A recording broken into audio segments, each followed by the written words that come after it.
গুৱাহাটী বিমানবন্দৰৰ পৰা আজি ২৭জনীয়া উমৰা হজযাত্ৰী দল মক্কালৈ ৰাওনা। আগষ্ট, ছেপ্টেম্বৰ, অক্টোবৰ আৰু নৱেম্বৰ মাহৰ বাবেও বুকিং আৰম্ভ। আল আমিনা টুৰ এণ্ড ট্ৰেভেলছৰ কলগাছিয়া কাৰ্যালয়ৰ জৰিয়তে আজি পুৱা আলহাজ আব্দুল হাইৰ সহযোগত গুৱাহাটী বিমানবন্দৰৰ পৰা এয়াৰ ইণ্ডিয়া বিমানযোগে অসমৰ বিভিন্ন জিলাৰ পৰা ২৭জনীয়া এটি উমৰা হজযাত্ৰীৰ দল মক্কা অভিমুখে ৰাওনা হয়। উক্ত উমৰা হজযাত্ৰীৰ দলটোৰ প্ৰতিনিধিত্ব কৰে বঙাইগাঁও জিলাৰ অভয়াপুৰীৰ আছাদুৰ ৰহমান আৰু বৰপেটা জিলাৰ কলগাছিয়াৰ শ্বাহিদ তাহছিনে। অহা আগষ্ট, ছেপ্টেম্বৰ, অক্টোবৰ আৰু নৱেম্বৰ মাহৰ বাবেও বুকিং চলি আছে। উল্লেখ্য যে উক্ত ট্ৰেভেলছৰ জৰিয়তে অহা অক্টোবৰ মাহৰ 10 তাৰিখত ইৰাক, বাগদাদ আৰু হাছান হুছেইনৰ কাৰবালাতো জিয়াৰা কৰাৰ ব্যৱস্থা কৰা হৈছে। 8011138799 ফোন নম্বৰত যোগাযোগ কৰিলে বিতং তথ্য পোৱা যাব বুলি ট্ৰেভেলছৰ গ্ৰুপ লিডাৰ আলহাজ আছাদুৰ ৰহমানে জানিবলৈ দিয়ে।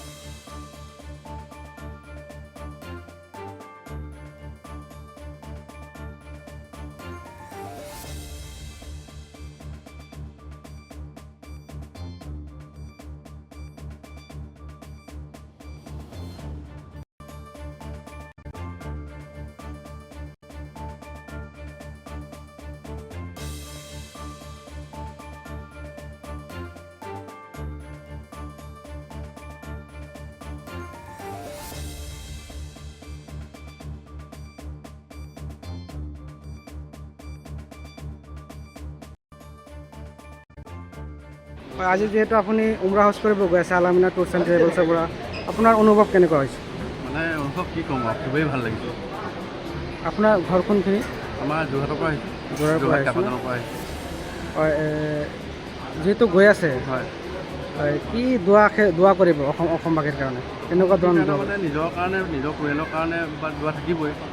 তাৰ উপৰিও ধৰি লওক নিজৰ অঞ্চলটোৰ কাৰণে, নিজৰ ৰাজ্যখনৰ কাৰণে, দেশখনৰ কাৰণে দোৱা হ'ব। বিসমিল্লাহিৰ ৰহমানিৰ ৰহিম। আলহামদুলিল্লাহ, আউযুবিল্লাহি মিনাশ শাইতানিৰ ৰাজিম। হয়, আজি আমি Al Amina tours and travels Kalgachia কাৰ্যালয়ৰ জৰিয়তে ২৭জনীয়া উমৰা যাত্ৰীৰ দল এটা গুৱাহাটী বিমানবন্দৰৰ পৰা দিল্লী হৈ জিদ্দা বিমানবন্দৰলৈ গৈ আছোঁ এয়াৰ ইণ্ডিয়াৰ সৈতে। আশা কৰোঁ সমূহ উমৰা যাত্ৰীসকলে যাতে সুকলমে দেশলৈ ঘূৰি আহিব পাৰে, তাৰ বাবে আপোনালোকৰ পৰা দোৱা বিচাৰিছোঁ। আৰু Al Amina tours and travels Kalgachia কাৰ্যালয়ৰ জৰিয়তে আপোনালোকক এটা উল্লেখযোগ্য খবৰ দিব বিচাৰিছোঁ যে আমাৰ ট্ৰেভেলছৰ জৰিয়তে অহা অক্টোবৰ মাহত বহুত মানুহৰ আশাবাদী ঠাই কাৰবালা অৰ্থাৎ ইৰাকৰ বাগদাদ, কাৰবালা, কাজামাইন, হিল্লা ইত্যাদি ঠাইত থকা 40টাৰো অধিক ঠাই আমাৰ ট্ৰেভেলছৰ জৰিয়তে আপোনালোকে সেই ঠাইসমূহ চাব পাৰিব।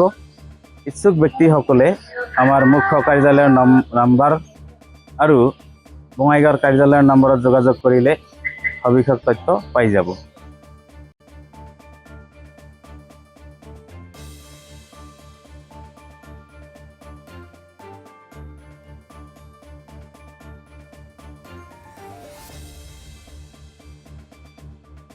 মানিকপুৰৰ পৰা আব্দুল সুবাহান আলীৰ ৰিপৰ্ট, অসম টুডে।